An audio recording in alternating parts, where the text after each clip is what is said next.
बता दें कि हिजाब विवाद के कारण चर्चा में रही आयुष चिकित्सक डॉक्टर नुसरत परवीन ने 23 दिनों बाद आखिरकार स्वास्थ्य विभाग में अपना पदभार ग्रहण कर लिया है। उन्होंने गर्दनीबाग के सिविल सर्जन कार्यालय में योगदान दिया और उन्हें पटना सदर पीएचसी में तैनात किया गया है। बता दें कि 7 जनवरी को ज्वाइनिंग की अंतिम तारीख थी। उनकी नियुक्ति को लेकर काफी अटकलें थे, लेकिन अब उन्होंने अपनी सेवा शुरू कर दी है। दरअसल नियुक्ति पत्र वितरण के दौरान सीएम नीतीश कुमार ने डॉक्टर नुसरत परवीन का बुर्का खींच दिया था, जिसके बाद डॉक्टर नुसरत ने नौकरी ज्वाइन करने से इनकार कर दिया था और पूरे देश में इसको लेकर खूब विवाद हुआ था।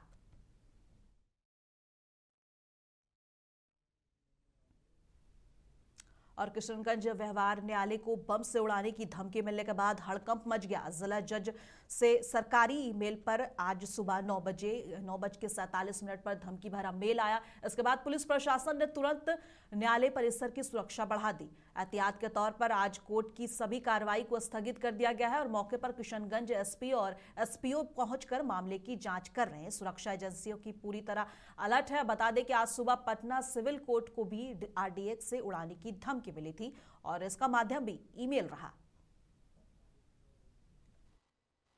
धमकी दिया गया है। देखिए, किशनगंज सिविल कोर्ट के साइट पे 9:57 पे तमिलनाडु से एक मेल आया था। मेल के जरिए किशनगंज सिविल कोर्ट को आने की बात कही गई थी।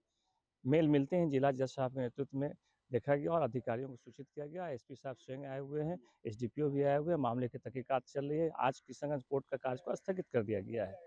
कोई गुमनाम ईमेल आया है जिसमें बम आरडीएक्स के बारे में सूचना है, तो हम लोग डॉग स्क्वाड को और बम स्क्वाड को दोनों को सूचना दे दी है। वो लोग जल्द से जल्द आएंगे। आने के बाद हम लोग पूरा परिसर को छानबीन करेंगे। तो अभी कितने देर में सर ये सब? बस आधा एक घंटा आ जाएंगे, क्योंकि कटिहार से आ रहे हैं और एक बीएसएफ से आ रहे हैं। दानापुर के गोला रोड टी पॉइंट के पास बुधवार देर रात तेज रफ्तार थार गाड़ी ने सड़क पर जमकर कहर मचाया। पहले थार ने एक गाय को टक्कर मारी। इसके बाद भागने के दौरान एक रॉयल एनफील्ड बाइक, स्कूटी और साइकिल सवार को भी कुचल दिया। इस हादसे में 4 लोग गंभीर रूप से घायल हो गए हैं। घटना के बाद गाड़ी आगे जाकर फंस गई, जिससे गुस्साए लोगों ने चालक को पकड़कर उसकी पिटाई कर दी और थार में तोड़फोड़ कर आग लगा दी। सूचना पर दानापुर और रूपसपुर थाना की पुलिस मौके पर पहुंची और सभी घायलों को अस्पताल भेजा गया, जहां से उन्हें पीएमसीएच रेफर कर दिया गया है। पुलिस मामले की जांच में जुटी हुई है। थाना अंतर्गत गोला रोड टी पॉइंट के पास एक थार के द्वारा रोड के किनारे जा रहे वाहन चालकों को धक्का मार दिया गया, जिसमें एक महिला सहित 4 व्यक्तियों के जख्मी होने की सूचना मिली। चारों व्यक्तियों को इलाज के लिए अनुमंडल अस्पताल भेजा गया, जहां से उनको निजी अस्पतालों में रेफर किया गया है। स्थानीय आक्रोशित व्यक्तियों द्वारा थार में आग लगा दिया गया, जिसे फायर ब्रिगेड की सहायता से आग को नियंत्रित किया गया है तथा थार चालक एवं थार की गाड़ी के नंबर के आधार पर, इंजन चेसिस नंबर के आधार पर वाहन स्वामी का सत्यापन किया जा रहा है तथा अग्रिम कार्रवाई की जा रही है। कितना वाहन को कुचला है? वर्तमान में 2 साइकिल और 2 मोटरसाइकिल टूटे फूटे अवस्था में यहाँ बरामद हुए हैं। सीसीटीवी फुटेज अवलोकन से विस्तृत जानकारी मिल पाएगी।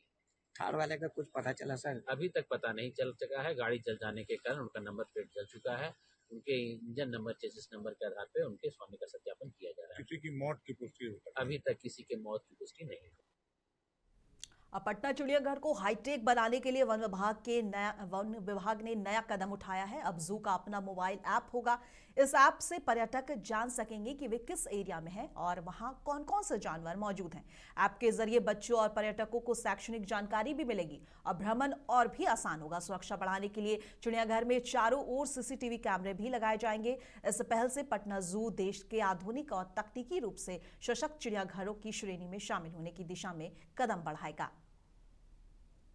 बहुत जल्दी इसके अंतर्गत कमांड एंड कंट्रोल सेंटर की स्थापना की जाएगी, जिसमें कि 150 से भी अधिक अतिरिक्त सीसीटीवी कैमरे पूरे संजय गांधी जैविक उद्यान में स्थापित किए जाएंगे और centralise command and control centre के माध्यम से उसकी पूरे जू के सभी क्षेत्रों की, सभी एनिमल इंक्लोजर से लेकर अन्य सभी क्षेत्रों की केंद्रीकृत निगरानी की जा सकेगी। इसके साथ साथ एक जू ऐप का भी विकास किया जाएगा और इस जू ऐप को इस प्रकार से बनाया जाएगा कि जो भी पर्यटक किसी भी क्षेत्र में विजिट करेंगे, वहां पर अपने आप उस संबंधित जानवर या उस संबंधित क्षेत्र से संबंधित जानकारी उनके मोबाइल पर एक्टिवेट हो जाएगी और एक बहुत एडवांस वर्जन यह जू ऐप का बहुत जल्द तैयार कराया जाएगा। इसके साथ साथ ट्री टॉप वॉकवे के निर्माण की योजना की भी आज सहमति दी गई, जिसके अंतर्गत ये बिल्कुल नए तरह का एक ट्री टॉप वॉकवे का निर्माण पटना जू में कराया जाएगा।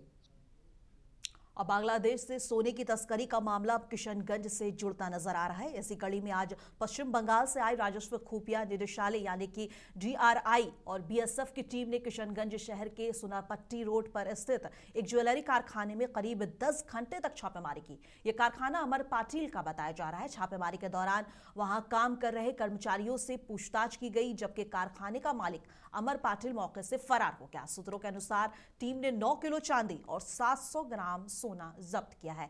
फिलहाल मामले की जांच जारी है और अधिकारी कुछ भी कहने से बच रहे हैं।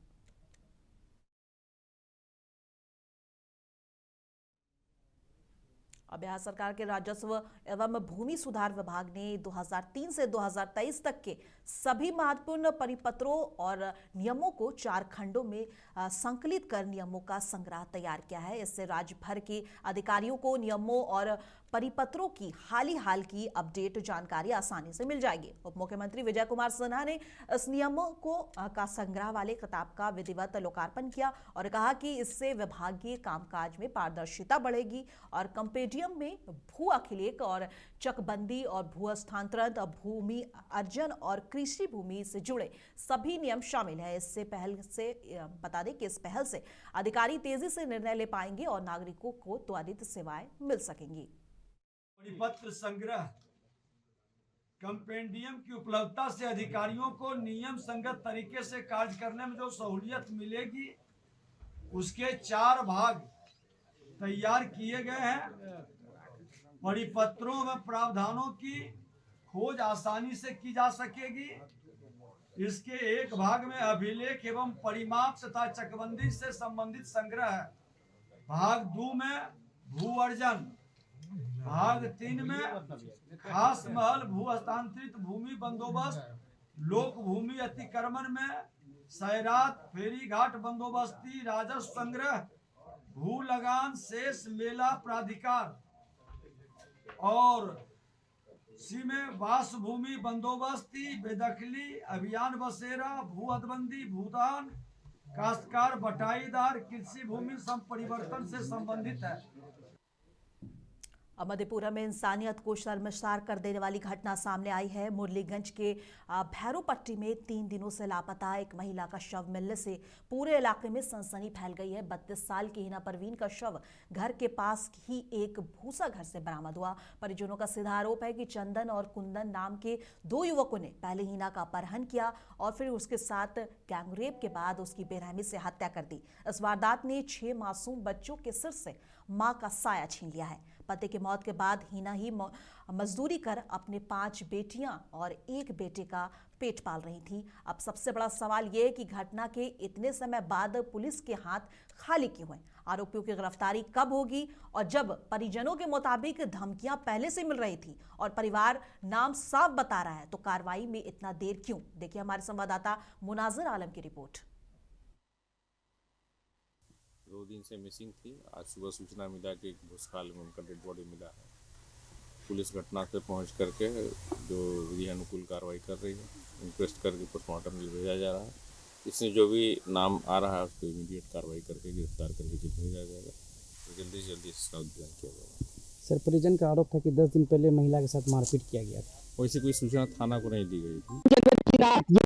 सोई हुई थी, ये जस्ट कि आप देख लीजिए, यही मचान है और यहीं पे हिना परवीन सोई हुई थी। रात में करीब 2 अपराधी आते हैं, नकाबपोश आते हैं और हिना को यहाँ से उठा कर ले जाते हैं और उसका 6 जनवरी को 500 घर से 500 मीटर दूरी पर एक भूसखाल में उसका हिना का शव बरामद होता है। बहरहाल इस मामले में हिना परवीन की मां है, उनसे हम बातचीत करेंगे, क्या कुछ मामला था और ये घटना कैसे घटी। पुलिस प्रशासन से हम चाहे छी ओकरा सजा मार, जना हमरा बेटी के मारलकै, मार 6 बच्चा के परिवर्तन